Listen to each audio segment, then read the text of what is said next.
మనందరం కూడా కలిసి ఈ స్థలములో, ఈ పరిశుద్ధమైనటువంటి మందిరములో దేవుని యొక్క నామాన్ని మయంపరచడానికి, ఆయన నామాన్ని మనము ఘనపరచడానికి మనందరం కూడా ఈ స్థలానికి వచ్చి ఉన్నాం. మరి ఈ యొక్క 4వ రోజు ప్రత్యేకించబడి మనందరం కూడా కూడుకొని ఇక్కడ ఎందుకు చేరి ఉన్నాము అనేది మనందరికి కూడా బాహాటంగా తెలుసు.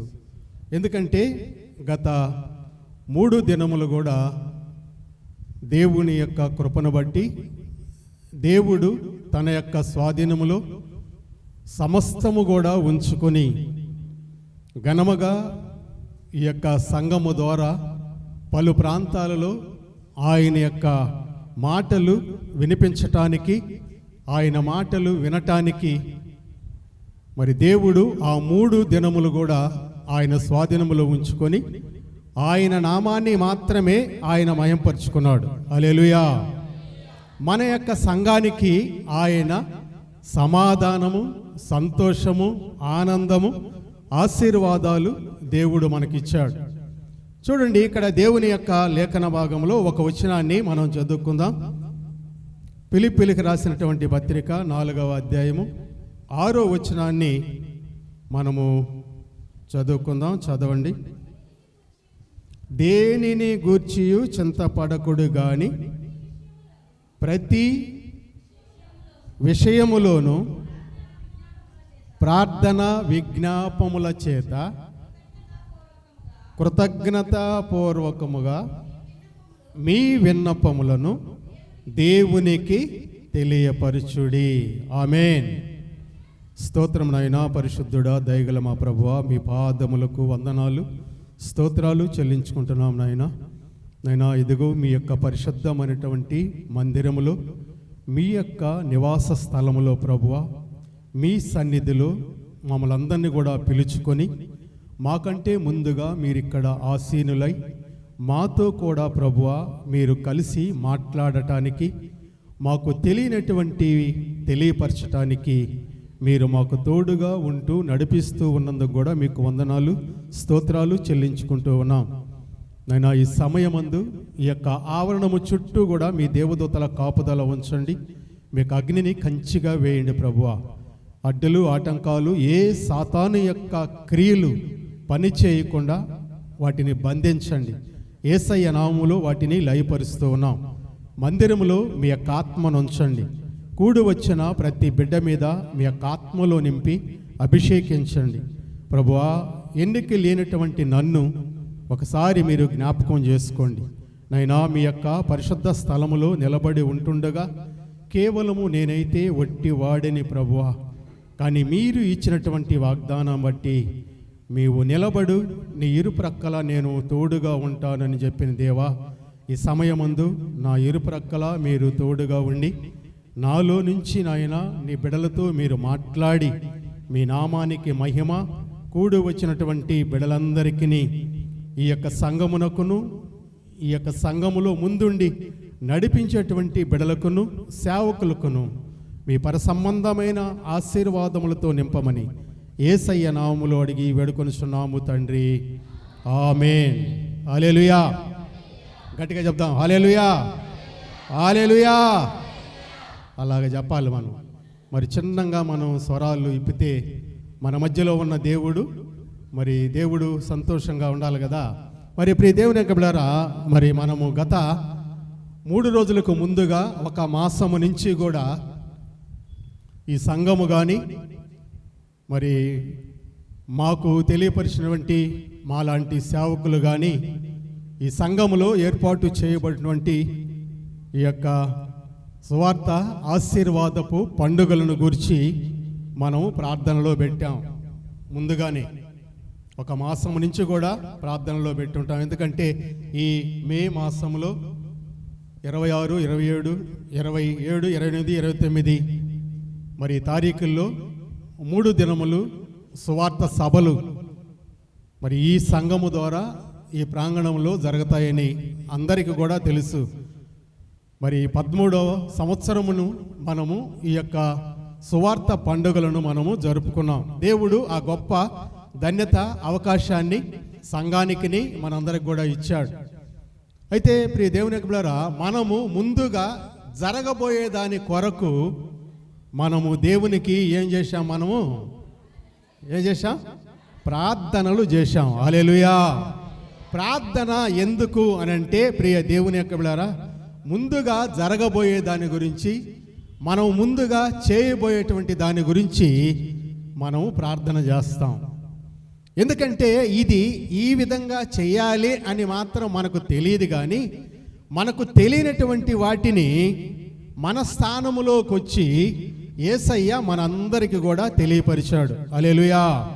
ప్రార్థన ఎలాగ చెయ్యాలి అని అంటే యేసయ్య రేపు జరగబోయేటువంటి పనుల గురించి ఆయన ఈరోజు సాయంకాలము ఆ ఒలీవ కొండ దగ్గరికి వెళ్ళి ఆయన ప్రార్థనలో గడిపి, ప్రభువా తండ్రి, నీవు నన్ను పంపావు గనుక రేపు ఉదయం నుంచి కూడా సాయంకాలం వరకు కూడా నేను ఎక్కడికైతే వెళుతున్నానో, ఏదైతే చేయబోతున్నానో వాటన్నిటిని కూడా నీవు నాతో కూడా ఉండి ఘనముగా జరిపించి మీ నామానికి మహిమ తెచ్చుకోమని యేసయ్య తండ్రి అయినటువంటి దేవునికి అలాగ ప్రార్థన చేస్తున్నాడు. కాబట్టి మనము కూడా యేసయ్యని వెంబడించి యేసయ్య మాటలు మనము తెలుసుకుని మనము కూడా చేయబోయేటువంటి కార్యాలను బట్టి మనము కూడా దేవునికి, యేసయ్య ఏ విధంగా తండ్రి అయినటువంటి దేవునికి కృతజ్ఞతాస్తుతులు చెల్లించాడో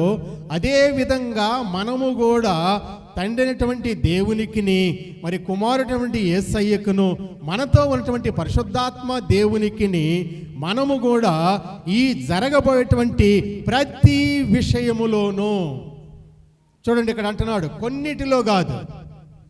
సువార్త సభలు జరగాలంటే అది నోటి మాటతో సువార్త సభలు జరగాలి, పెట్టాలి అంటాం, కానీ దాని వెనక ఎన్ని ఉన్నాయో మరి అవి మనందరికి కూడా తెలుసు. ఎందుకంటే సువార్త సభ పెట్టాలంటే మరి దానికి కావాల్సినటువంటి సదుపాయం కావాలి, ఆహార విషయం కావాలి, ఆర్థికం కావాలి, నలుమూలలా తిరగాలి, మరి పాంప్లెట్లు పంచాలి, మరి స్థలాన్ని ఏర్పరచుకోవాలి, స్థలములో అన్నీ కూడా చేర్చుకోవాలి, మరి అందరినీ పిలుచుకోవాలి, మరి అవి మన పనులు. కానీ అక్కడ ఆ దినాల్ని స్వాధీనములో దేవుడు ఉంచుకోవాలి, మరి ఆ వాతావరణాన్ని దేవుడు ఉంచుకోవాలి, మరి అక్కడ జరగబోయేటువంటి సమస్తాన్ని దేవుడు ఉంచుకోవాలి, అడ్డులు ఆటంకాలు అవన్నీ కూడా ఆయన తొలగించాలి, మరి అవన్నీ కూడా దేవుని పనులు. అందుకని ఆయన అంటున్నాడు, మీరు ప్రతి విషయములోనూ మీరు బాధపడకుండా, చింతపడకుండా, దిగులు పడకుండా ప్రతి విషయమును, ఆయన చెప్తున్నటువంటి మాట, మీరు చేయబోయేటువంటి ప్రతి విషయమును మీరు ఏమి చేయాలి, ఎవరికి చేయాలి, ఎలాగ అడగాలి అని అంటే ఇక్కడ ఫిలిప్పీ పత్రికలో మనకు పరిశుద్ధ గ్రంథములోని లేఖన భాగము మనకు నేర్పిస్తూ ఉంది. 6వ వచనంలో, ప్రియా దేవుని యొక్క బిడ్డలారా, ఒక కార్యము చేయాలంటే, ఒక పని చేయాలంటే, ఒక సభ పెట్టాలంటే, ఒక మందిరాన్ని కట్టాలంటే, ఒక స్థలములోకి మనము వెళ్ళాలి అని అంటే వెళ్ళే ముందు మనము చేయాల్సినటువంటి పనిని ఇక్కడ మనకు తెలియపరుస్తూ ఉన్నాడు. ఏంటి ఆ పని? నేను ఇప్పుడు ఈ యొక్క సంఘము ద్వారా 3 రోజులు కూడికలు పెట్టాలి, దాని గురించి బాధపడతా ఉంటారు, దిగులు పడతా ఉంటారు, వ్యసన పడతా ఉంటారు. ఎందుకు ఇలాగా జరుగుతూ ఉంటుంది అని అంటే మరి ఎలాగా ఉంటుందో చుట్టుప్రక్కల వాతావరణాన్ని మనం చూస్తూ ఉంటే అక్కడ ఈ 4 రోజులు వర్షాలు, మరి పలు ప్రాంతాల్లో తుఫానులు, మరి ఈ ప్రాంతంలో కూడా చుట్టుప్రక్కల వర్షాలు, మరి మనం కూడా ఈ ప్రాంతంలోనే ఈ యొక్క కూడికలు పెడతా ఉన్నాము. ఏమవుతుందో, వర్షం వస్తుందో, ఎలాగా ఇబ్బంది అవుతుందో అనేటువంటి ఏమనింది మనలో? ఏమనింది? బాధ, చింత, భయము ఉండింది. మరి ఎందుకంటే ఎప్పుడు ఏది జరుగుతుంది? ఇప్పుడు చూడండి, ఈరోజు చూడండి, ఈరోజు కూడా ఈ యొక్క కృతజ్ఞత కూడిక మనం ఎక్కడ పెట్టాలనుకున్నాం? ఆ స్థలంలో పెట్టాలనుకున్నాం. కానీ ప్రియ దేవుని యొక్క బిడ్డలారా, మరి దేవుడు ఆ స్థలములో కృతజ్ఞత కూడిక పెట్టేది దేవునికి ఇష్టము లేదు. అందుకనే ఆయన ఏం చేశాడు? మధ్యాహ్నం ఏం చేశాడు? వర్షం కురిపిస్తే మీరు అక్కడ ఆ కూడికని పెట్టలేరు. మీరు ఎక్కడ పెడతారు? ఆ కూడికని తీసుకొచ్చి మందిరంలో పెడతారు, నా స్థలంలో పెడతారు. హల్లెలూయా. కృతజ్ఞతలు అనేటివి మనము మందిరములో చెల్లించాలి దేవునికి. దేవుడు చేసినటువంటి మేలుల్ని మనము కృతజ్ఞతలు అనేటివి ఎక్కడ తెలపాలి అంటే దేవుని యొక్క సన్నిధిలో, దేవుని యొక్క మందిరములో మనము ఆయనకి తెలియపరచాలి. అందుకే ఆయన 3 రోజులు ఘనముగా ఎలాంటి ఇబ్బంది లేకుండా మన అందరి యొక్క ప్రార్థన, మరీ ముఖ్యంగా సంఘము యొక్క ప్రార్థన, సేవకుని యొక్క ప్రార్థన, ఈ అన్ని అట్ట పక్కన పెడితే మనకు ఎదురుగా ఉన్నాడు ఒక ఆయన. ఎవరాయన? అలెగ్జాండర్ అన్నగారు. ఆయన తెల్లవారుజామున 1 గంట మోకాళ్ళు వంగి ఈ స్థలములో ఆయన ప్రార్థన చేసి ఆయన మరి అందరి ప్రార్థన ఎవరు విన్నారు? యేసయ్య విన్నాడు. హల్లెలూయా. విని 3 రోజులు కూడా ఏమీ ఇబ్బంది లేకుండా, ఆటంకాలు లేకుండా ముందుగా ప్రార్థన చేసి మన యొక్క విజ్ఞాపనలన్నీ కూడా, మన యొక్క శ్రమలన్నిటినీ కూడా దేవునికి ప్రార్థన ద్వారా మన విన్నపాలు ఆయనకి చెల్లించాము కాబట్టి మిగతా కార్యక్రమాన్ని, ఆయన చేయాల్సినటువంటి కార్యక్రమాన్ని అంతటిని కూడా దేవుడు జరిగించి ఆయన నామాన్ని మహింపరుచుకున్నాడు. మరి సంఘమునకు ఏది కూడా కొదువు లేకుండా ఆయన సమాధానాన్ని ఇచ్చాడు. హల్లెలూయా. అందుకే అక్కడ 6వ వచనములో మీరు చేయాల్సిన పని మీరు చేయండి అంటున్నాడు. ఏం పని మనం చేయాలి? మీరు ప్రతి విషయములో ప్రార్థన విజ్ఞాపముల చేత ఏమంటున్నాడు? మీ విన్నపములను ఎవరికి తెలియపరచాలి? మన ప్రక్క మనిషికి తెలియపరచాలా? మనతో ఉన్న వాళ్ళకి తెలియపరచాలా? ఎవరికి తెలియపరచాలా? మనం దేవునికి తెలియపరచాలి. అది మనకు ముఖ్యమైన మర్మముగా ఉంది. నువ్వు ఏదైనా ఒక పని చెయ్యాలంటే మొదటగా నువ్వు ఎవరికి చెప్పాలి?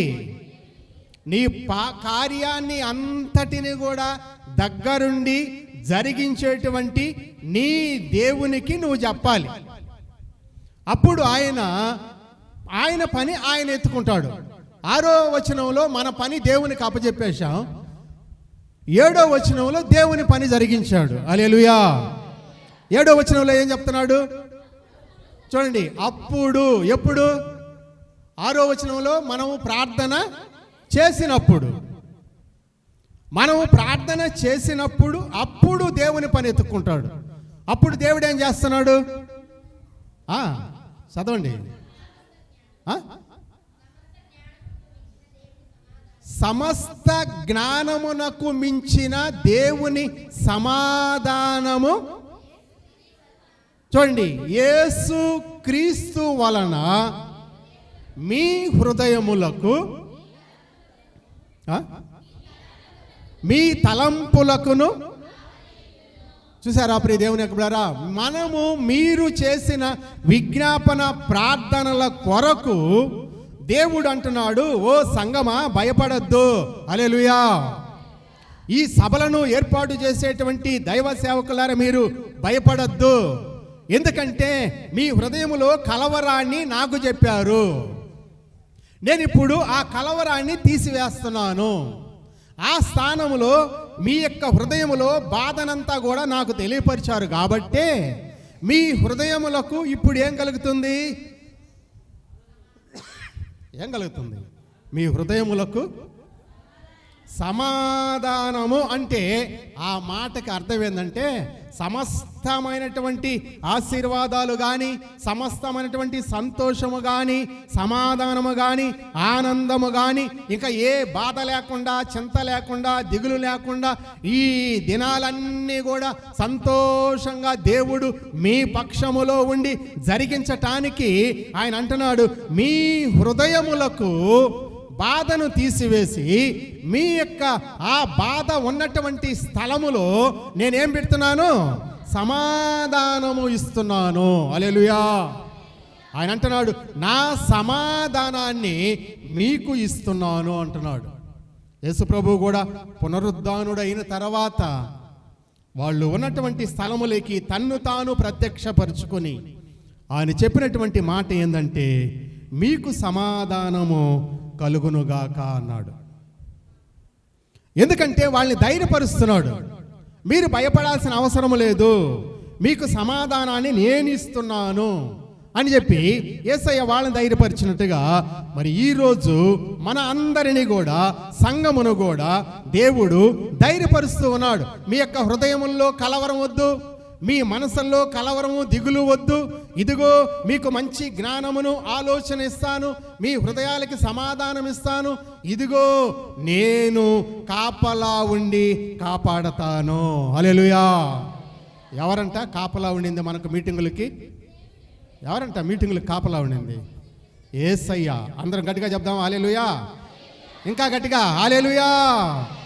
మన 3 రోజులు సభలకి ఈ దినము కృతజ్ఞత కూడిక జరిగే దీనికి ఎవరు కాపలా కాస్తున్నారు, ఎవరు తోడుగా ఉన్నారు, ఎవరు చుట్టుప్రక్కల మరి ఆయన కనుదృష్టి సంచారము చేస్తూ ఏ ఇబ్బంది కలగకుండా, ఏ నష్టము కలగకుండా ఆయన సమాధానముతో మన యొక్క హృదయములను నింపి మన తలంపులకు ఆయన ఏంగా ఉన్నాడు? కాపలాగా కాస్తున్నాడు. హల్లెలూయా. అందుకనే మనము ఘనముగా ఈ దినాల్లో సువార్త సభలను, ఆశీర్వాద పండుగలను మనము జరుపుకోగలిగాం. ప్రియ దేవుని యొక్క బిడ్డలారా, దేవునికి ప్రార్థన చేయకపోతే మనము జరిపి ఉండలేం. అందుకే మనము చేయాలనుకున్నటువంటి ప్రతి దానికి కూడా ప్రార్థన విజ్ఞాపముల ద్వారా దేవునికి మన విన్నపములను కృతజ్ఞతాపూర్వకముగా మనము ఆయనకి చెల్లించాలి అని దేవుడు మనకు చెప్పాడు. ఈరోజు మన సభలకు, మన సంఘము తరపున వచ్చినటువంటి ప్రతి బిడ్డ తరపున, సేవకుల తరపున, ఈ యొక్క సంఘ సేవకుని యొక్క తరపున, మరి ముందుండి నడిపించేటువంటి ఆయన తరపున దేవునికి కృతజ్ఞతలు తెలిపారు. కాబట్టే మరి దేవుడు సమాధానముతో మన పనిని జరిగించాడు. హల్లెలూయా. అయితే ప్రియ దేవుని యొక్క బిడ్డలారా, మన యొక్క వ్యక్తిగత జీవితాల్లో కూడా దేవుడు మన పక్షాన కూడా ఆయన కార్యాలు చేసే ఉంటాడు. ప్రతి ఒక్కరికి కూడా ఆయన కార్యాలు జరిగించే ఉంటాడు. మీ బాధల్లో కానీ, మీ శ్రమలలో కానీ, మీ కష్టాల్లో కానీ, కన్నీటిలో కానీ ప్రతి ఒక్కరికి కూడా దేవుడు సహాయకుడై ఆ కన్నీటిని తుడిచి మీకు కూడా సమాధానం ఇచ్చుంటాడు. అయితే ప్రియ దేవుని యొక్క బిడ్డలారా, దేవుడు 3 రోజుల సభలకి ఈరోజు కృతజ్ఞతాస్తుతులు చెల్లించాం. మన యొక్క హృదయములకు ఆయన నెమ్మదిచ్చాడు, మన తలంపులకు ఆయన కాపలా ఉండి కాపాడుతున్నాడు.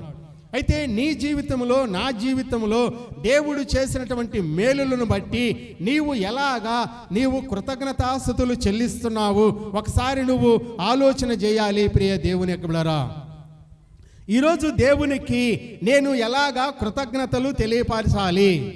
మరి ఈరోజు దేవుడు ఏదైనా మేలు చేసుంటేనే కదా మనం కృతజ్ఞతలు తెలపాలి. మేలు చేయనప్పుడు కృతజ్ఞతలు తెలపాల్సిన అవసరము లేదు కదా. అమ్మా, దేవుడు మనకు మేలు చేసినప్పుడే కృతజ్ఞతలు తెలపాలా? లేదు మామూలుగా ఉన్నప్పుడే కృతజ్ఞతలు తెలపాలనా? మనం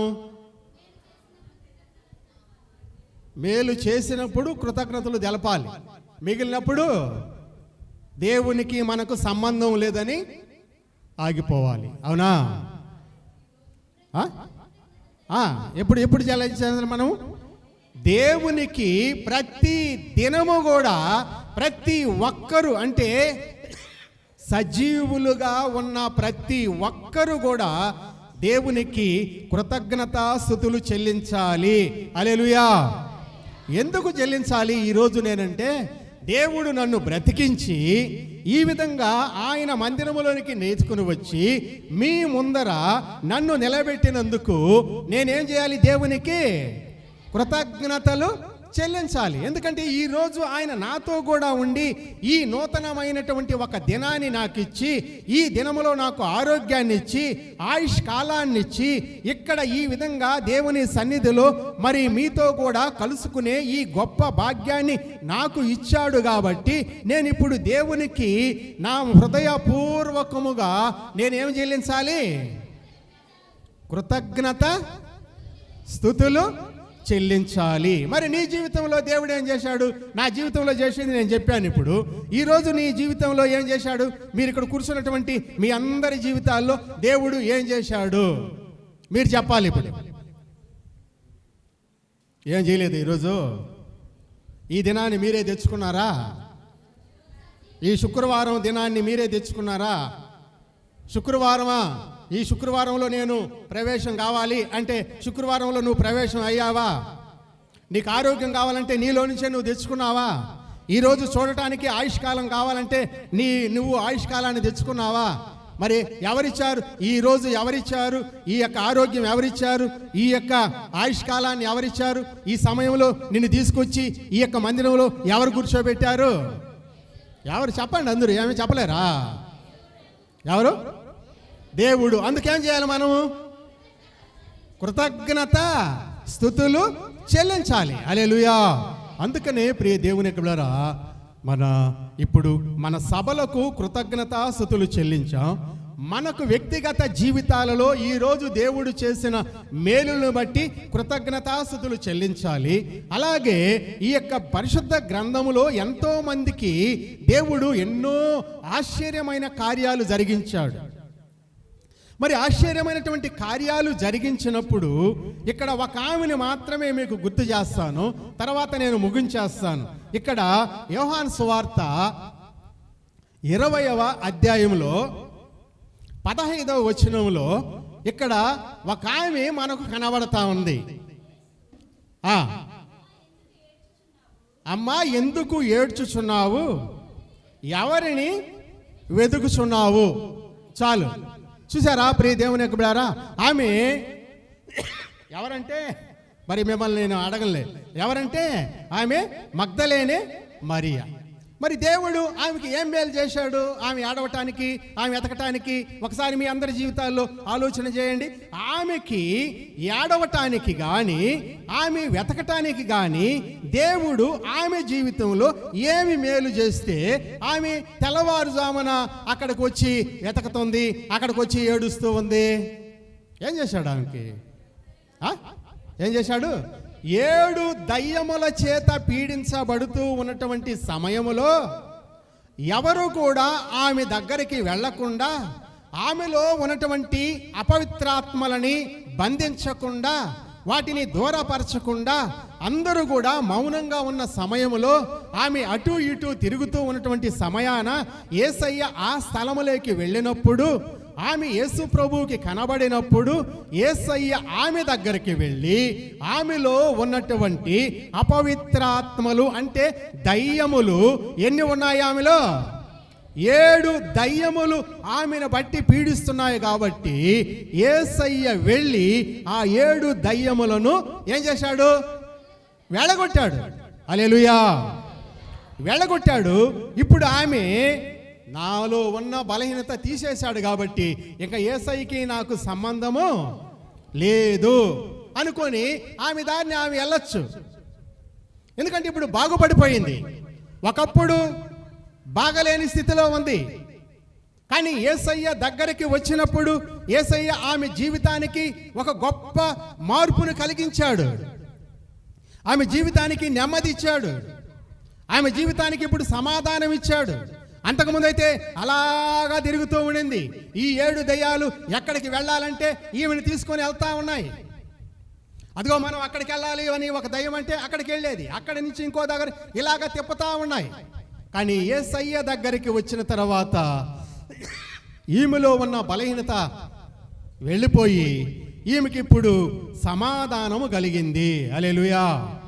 మరి ఈమెకి సమాధానం కలిగింది కదా, మరి యేసు ప్రభువుని ఇక నుంచి కలవకుండా ఆమె ఏమైనా వెళ్ళిపోయిందా? వెళ్ళిందా? వెళ్ళలేదు కదా. మరి ఏం చేస్తూ వచ్చింది? యేసయ్యని వెంబడిస్తూ వచ్చింది. యేసయ్య ఎక్కడికి వెళితే అక్కడికి వెళతా ఉంది. యేసయ్య ఎక్కడ ఉంటే అక్కడ ఉంటుంది. ఎందుకంటే ప్రియ దేవుని యొక్క బిడ్డలారా, ఇప్పుడు ఈమె జీవితములో ఏమీ మరిచిపోలేదు. ఏం మర్చిపోలేదు? దేవుడు చేసినటువంటి గొప్ప మేలుని ఈమె మరిచిపోకుండా ఆమె పదే పదే యేసయ్యని వెంబడిస్తూ యేసయ్య దగ్గర కూర్చుంటూ ఆయన మాటలు వింటూ ఆయన్ని ఎంతగానో ఇప్పుడు హత్తుకునే వ్యక్తిగా మారిపోయింది. హల్లెలూయా. ఈరోజు ప్రియ దేవుని బిడ్డలారా, నా జీవితంలో కూడా దేవుడు చేసిన గొప్ప కార్యాలను బట్టి నీవు కృతజ్ఞత కలిగి ఉన్నావా? దేవునికి భయభక్తులు కలిగి ఉన్నావా? నీవు లోబడి ఉన్నావా? దేవుణ్ణి విడిచిపెట్టి వెళ్ళావా? దేవునికి నీకు సంబంధాలు లేకుండా వెళ్తున్నాయా? దేవుడికి నువ్వు చేసినటువంటి మేలుని మరిచిపోయి నువ్వు దేవునికి దూరంగా ఉండిపోతున్నావా అనేది నువ్వు ఆలోచన చేసుకోవాలి. ఈరోజు దేవుడు ఒక చిన్న పని చేస్తేనే దేవుణ్ణి మరిచిపోకుండా దేవుని పెట్టుకొని ఆయనతో వెంబడిస్తూ ఉంటుంటే, మరి ఈరోజు నీ జీవితంలో చేసినటువంటి కార్యాలను బట్టి దేవునికి నువ్వు ఎంతగా కృతజ్ఞతాస్తుతులు చెల్లిస్తున్నావో ఒక్కసారి నువ్వు తెలుసుకోవాలి దేవుని యొక్క బిడ్డ. ఎందుకంటే ఆమె జీవితంలో ఒకేసారి దేవుడు మేలు చేశాడు. ఆమె ఇక యేసు ప్రభువుని మర్చిపోలేదు, యేసు ప్రభువుని విడిచిపెట్టలేదు. హల్లెలూయా. మరి మన జీవితాల్లో ఎన్ని మేలు చేస్తుంటే యేసు ప్రభువుని వదిలిపెట్టేశాం, యేసు ప్రభువుని విడిచిపెట్టేశాం, యేసు ప్రభు దగ్గరికి రాకుండా ఎందుకు మనం పారిపోతా ఉన్నాం, ఎందుకు దేవునికి లోపడకుండా ఉన్నాం? ప్రియ దేవుని యొక్క బిడ్డలారా, అంటే దేవుడు నీ జీవితంలో చేసినటువంటి మేలులని నీవు మరిచిపోయి వాటిని విడిచిపెట్టేసి నీవు నీ యొక్క ఆలోచన ప్రకారం నువ్వు ఇంకొక మార్గంలోకి వెళ్తున్నావు కాబట్టి దేవునికి నీకు దూరం అయిపోయి దేవుని యొక్క బంధాలు నీలో లేకుండా వెళ్ళిపోతా ఉన్నాయి. అందుకే ఈమె చేసినటువంటి మేలు, నా జీవితంలో యేసయ్య చేసిన మేలు, నేను చనిపోయే అంత వరకు యేసయ్యని గుర్తుపెట్టుకుంటాను. హల్లెలూయా. యేసయ్యని గుర్తుపెట్టుకొని యేసయ్యని ఆమె ప్రేమించిందండి. యేసయ్యని ఆమె ప్రేమించింది, యేసయ్య కూడా ఆమెను ప్రేమించాడు. అందుకనే యేసయ్య మరి చనిపోయినటువంటి ఆ దినాన సమాధిలో ఉంచినప్పుడు తెల్లవారుజామున ఈమె చేసింది? ఏం చేసింది? మరి ఈమె ఎందుకు వెళ్ళాల్సి వచ్చింది? అక్కడ అందరూ ఉన్నారు కదా, యేసయ్యతో ఉన్నవాళ్ళు ఉన్నారు కదా, మరి ఈమె ఒక్కటే ఎందుకు వెళ్ళాల్సి వచ్చింది? అందులో ఈమె స్త్రీ. మరి తెల్లవారుజామున సమాధుల తోట దగ్గరికి అసలు వెళ్ళాల్సిన అవసరం ఏముంది? సమాధుల తోట అంటేనే భయపడతారు, సమాధుల తోట అంటేనే మరి వెనక తగ్గుతారు. ఎందుకంటే ఏమో అక్కడ దయ్యాలు ఉంటాయి, అక్కడ ఎన్నో పీడిస్తాయి. మరి సమాధుల తోటకి మనం దూరంగా ఉండాలి అని దూరంగా ఉండాల్సిన ఈమె ఎలాగైతే అలాగ అయిందిలే, నేను వెళ్ళి నా యేసు ప్రభు చూడాలి అనేటువంటి ఆలోచనతో ఈమె ఇప్పుడు సమాధి తోట దగ్గరికి తెల్లవారుజామున ఎందుకు వెళ్ళగలిగింది? ప్రియ దేవుని యొక్క బిడ్డలారా, వాళ్ళందరూ ఎందుకు రాలేకపోయారు? ఈ ఒక్కటే ఎందుకు వెళ్ళగలిగింది ఆడికి? ఈమెకి దేవుని మీద ఉన్న ప్రేమ, దేవుడు చేసినటువంటి మేలుని ఈమె గుర్తుపెట్టుకొని నా యేసయ్య కొరకు నేను ఏమైపోయినా పర్వాలేదు. హల్లెలూయా. అది కృతజ్ఞత అంటే. కృతజ్ఞత అంటే దేవుని కొరకు నువ్వేమైనా అయిపో, దేవుని కొరకు నువ్వు చనిపో, నువ్వు పరలోకంలో ఉంటావు. హల్లెలూయా. అంతేగాని నీ ఇష్ట ప్రకారము, నీ యొక్క ఆలోచన ప్రకారము నీవు నీ మార్గాల్లోకి నువ్వు వెళితే నువ్వు దేవునితో నడిచినట్టు కాదు. ఈమె జీవితంలో మేలు మరిచిపోలేదు, ఆ మేలుని అలాగే పెట్టుకున్నది. తెల్లవారుజామున వెతకటానికి వెళ్ళిందండి. నా యేసయ్య కొరకు ఏమైపోయినా పర్వాలేదు, సమాధుల తోటలో నన్ను ఏ దయ్యం పట్టుకున్నా పర్వాలేదు. మళ్ళా చెప్పాడు కదా దేవుడు, విడిచిపెట్టినటువంటి దయ్యాలు మరలా మీ దగ్గరికి వస్తాయి. మీలో ప్రార్థన లేకపోతే ఏ దయ్యం అయితే వదిలిపెట్టిందో అది మరలా నీ దగ్గరకు వస్తుంది అన్నాడు ఆయన. కానీ ఈమె అదంతా లెక్క చేయలేదు. నా యేసయ్యని చూడాలి, నా యేసయ్యని చూడాలి అనేటువంటి ఆశ ఆలోచనతో ఈమె అక్కడికి వచ్చింది. అదంతా మనకు తెలుసు. కానీ ఈ యొక్క వచనములో 15వ వచనములో ఈమె ఏం చేస్తూ ఉందంట? ఏడుస్తూ ఉంది. ఏడుపు ఆమెకి ఆపల. తెల్లవారుజాము నుంచి కూడా ఆమె ఏడుస్తూనే ఉంది. ఆమె ఏడుస్తూ ఉంది. రెండవది ఏం చేస్తా ఉంది? వెతుకుతూ ఉందంట. చూసారా ప్రియ దేవుని బిడ్డలారా, హృదయంలో ఈమెకి ఏముంది? బాధ, దిగులు, దుఃఖము, కన్నీరు, వేదన. రెండవది ఏం చేస్తుంది? తిరుగుతూ వెతుకుతూ ఉంది. మరి ఏం పాడేసుకున్నది ఈమె తిరగటానికి ఎతకటానికి? ఇప్పుడు మనమైతే ఏదైనా ఒక 10,000 రూపాయలు మన జోబీలో వేసుకొని మనం ఈ మార్గంలో వెళ్తుంటే ఎక్కడైనా పడిపోయి ఉంటే, మరి పడిపోయిన మనం చూసుకున్న తర్వాత జోబీలో 10,000 రూపాయలు లేకపోతే మరి మనం వచ్చినటువంటి స్థలాన్ని అంతా కూడా ఎత్తికి అక్కడికి వచ్చి ఆ రోజంతా ఇంట్లో వాళ్ళు తిడతారు కామన ఈ 10,000 పోయింది అనేటువంటి ఏడుపు, బాధ, దుఃఖముతో వాళ్ళు ఏడుస్తూ ఆ 10,000ని ఎతకడం ప్రారంభిస్తారు. ఎందుకంటే వాళ్ళ దగ్గర ఉన్నది పోయింది కాబట్టి. ఇప్పుడు మరియా వెతకాల్సిన అవసరం లేదు, ఏడవాల్సిన అవసరం లేదు. మరి యేసు ప్రభుతో ఉన్నటువంటి శిష్యులు కూడా అక్కడికి రాలేదు, వాళ్ళు ఏడవలేదు, వాళ్ళు ఎతకలేదు. ఈ ఒక్కటే అక్కడికి వచ్చి ఏడుస్తుంది, వెతుకుతూ ఉంది. మరి ఎందుకు ఏడుస్తుంది? ఎవరి కొరకు వెతుకుతుంది? ప్రియ దేవుని యొక్క బిడ్డలారా, యేసయ్య కొరకు ఏడుస్తుంది, యేసయ్యని వెతుకుతుంది. హల్లెలూయా. మరి ఆమెకి ఒక్కసారి దేవుడు మేలు చేస్తే ఆమె యేసయ్యని గురించి ఏడుస్తుంది, యేసయ్యని వెతుకుతుంది. మరి నీ జీవితంలో దేవుడు ఎన్ని మేలులు చేయలేదు? మరి నువ్వు ఎప్పుడైనా ఏడ్చావా యేసయ్య కొరకు? ఏడ్చావా? గుడ్ ఫ్రైడే రోజు యేసయ్యని మరి అక్కడ సిలువకు అప్పగించిన రోజైనా నీ కంటిలో నుంచి నీళ్ళు వచ్చాయా? నీ హృదయంలో నుంచి దిగులు వచ్చిందా? బాధ వచ్చిందా? అయ్యో నా కొరకు యేసయ్య సిలువ మానుకు ఎక్కుతున్నాడా, నా బాధని ఆయన అనుభవిస్తున్నాడా అని ఎప్పుడైనా నువ్వు గుర్తు చేసుకున్నావా? గుడ్ ఫ్రైడే ఈరోజు సిలువలో పలికాడు 7 మాటలు, అవి ధ్యానించడానికి వెళ్ళాలి. వస్తే వచ్చామా, రాకపోతే ఆగిపోయామా? మనకెందుకు? మన కొరకుగానే ఆయన సిలువ ఎక్కుతున్నాడా, మన కొరకుగానే ఆయన మేకులు కొట్టించుకుంటున్నాడా, మన కొరకుగానే ప్రాణం పెడుతున్నాడా అని ఆలోచనలో మనం వెళ్తూ ఉంటాం. కానీ ఆయన ఎవరి కొరకు మేకులు కొట్టించుకున్నాడు, ఎవరి కొరకు సిలువ వేయించుకున్నాడు, ఎవరి కొరకు ఆయన ప్రాణం పెట్టాడు? ఎవరి కొరకు? మన కొరకు కాదా? ఎవరి కొరకు? నీ కొరకు కాదా? ఇక్కడ కూర్చున్నటువంటి ప్రతి ఒక్కరి కొరకు కాదా?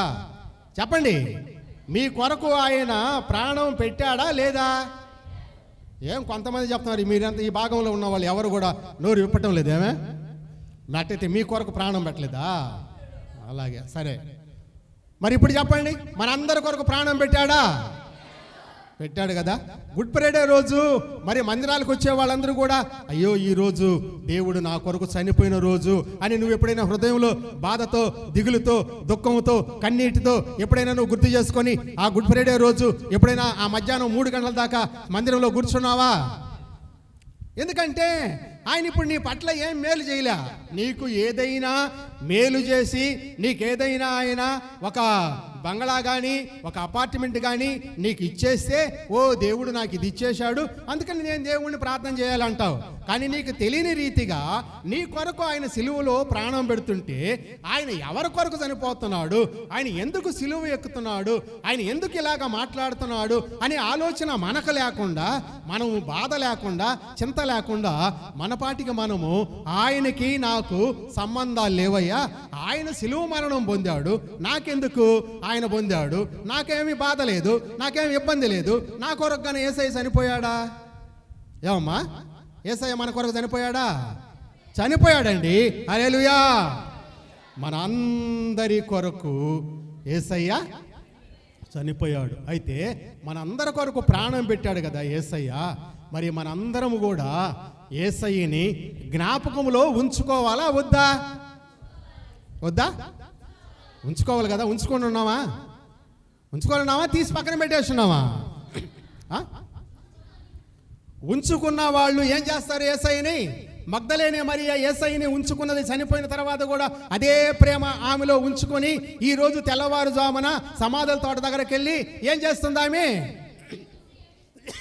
మొదట మాట చెప్పండి. మొదట ఏడుస్తుంది, రెండవది వెతకతా ఉంది. మరి ప్రియ దేవుని యొక్క బిడ్డలారా, మరి మన వంతు మనం ఎప్పుడైనా దేవుని కొరకు ఏడ్చామా? యేసయ్యని ఎప్పుడైనా వెతికామా? ఎక్కడున్నాడయ్యా యేసయ్య, చెప్పయ్యా మేము వెతకతామని అంటారా? ఎక్కడున్నాడు యేసయ్య వెతకటానికి? ఎక్కడున్నాడండి? నీ హృదయంలోనే ఉన్నాడు ఆయన. నీ హృదయంలో వెతకాలి ఆయన్ని. అందుకనే ఆమె హృదయంలో వేదన, బాధన పెట్టుకొని యేసయ్యని వెతికింది. యేసయ్య దొరికే అంత వరకు కూడా విసుగుపడలేదు. ఆమె అలుపు ఎరగలేదు, తిరుగుతూనే ఉంది. అక్కడ చూస్తుంది, ఇక్కడ చూస్తుంది. ఎందుకంటే ఆమె యేసయ్యని ఎవరైనా ఎత్తుకెళ్ళారా, లేకుంటే యేసయ్య తిరిగి బ్రతికాడా, ఏదైనా కానీ యేసయ్య నాకు కనబడాలి, నాతో మాట్లాడాలి అనేటువంటి ఆ పట్టుదలతో ఆ తోట విడవలేదండి. విడవక వెతుకుతూ ఉంటే యేసయ్యే మరియ దగ్గరికి వచ్చాడు. మరియ దగ్గరకు వచ్చి ఏమంటున్నాడు? అమ్మా, ఎందుకు ఏడుస్తున్నావు? ఎవరిని చూసారా ప్రియ దేవుని బిడ్డలారా? ఆమంటుంది, అయ్యా నీవు ఈ తోటమాలవైతే యేసయ్యని ఎవరైనా ఎత్తుకొని వెళ్ళుంటే చెప్పండి అయ్యా, నేను ఆయన్ని మోసుకొని వెళ్తాను. ఏమంటుంది ఆమె? నేను ఆయన్ని. ఆ ఒక్క స్త్రీ యేసు ప్రభుని ఎత్తుకొని వెళ్తుందా? ఎత్తుకొని పోలేదు. కానీ ఆమెలో ఉన్న ఆశ, ప్రేమ, యేసయ్యని ఎలాగైనా సరే, ఆయన చనిపోయి ఉన్నా సరే, ఆయన శవాన్ని ఎవరైనా ఎత్తుకొని వెళ్ళినా సరే, ఆయన బ్రతుకున్నా సరే, యేసయ్యని ఈరోజు ఏదో ఒకటి తేల్చుకునేదాకా సమాధుల తోట వదలకూడదని చెప్పి ఆమె అక్కడే పడిగాపులు కాసి ఏడ్చింది, వెతికింది. కాబట్టి యేసు ప్రభు ఆమెకి ఏమి చేశాడు? దొరికాడండి, దొరికాడు. హల్లెలూయా. వెతికింది ఆమె, ఏడ్చింది, ప్రలాపించింది. యేసయ్యే వచ్చి ఆమెతో మాట్లాడుతుంది. అప్పుడు ఆమె అంటుంది, నేను ప్రభువుని చూచాను. హల్లెలూయా. ఎలాగ చూడగలిగింది? ఏమి కూడా సమాధిలో చూసి ఇంటికి వెళ్ళి ఉండకూడదా?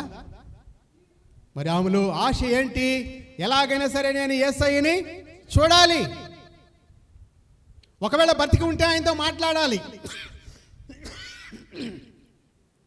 అనేటువంటి ఆలోచన, ఆశతో ఆమె వెతికింది, యేసు ప్రభువుని కనుగొన్నది. హల్లెలూయా.